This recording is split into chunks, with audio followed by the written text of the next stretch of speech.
Hey guys, welcome back to Receptive Immigration, your one stop to travel, work, study and settle abroad.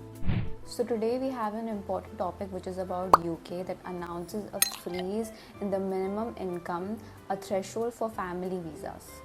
The UK government under Prime Minister Keir Starmer has halted plans to increase the minimum income requirement for sponsoring a family member on a family visa. Well, this move will aid the foreigners in making a decision of bringing their families to the UK.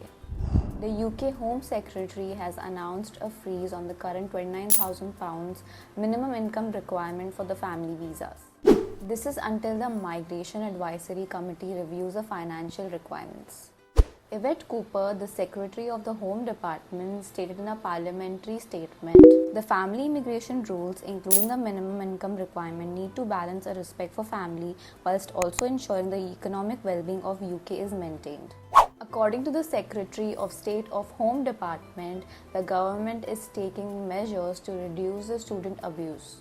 Well, they are also continuing in taking measures of increasing the graduate visa rules. Well, you need a family visa to live in the UK with a family member for more than 6 months. Well, you cannot apply for a family visa if your family member is in the UK temporarily on a work visa or a student visa. Well, but you can apply to stay with them as a dependent instead. So here we come to an end to our video, but we will keep sharing in more information and more videos in the future. So stay tuned to our channel and don't forget to like, share and subscribe.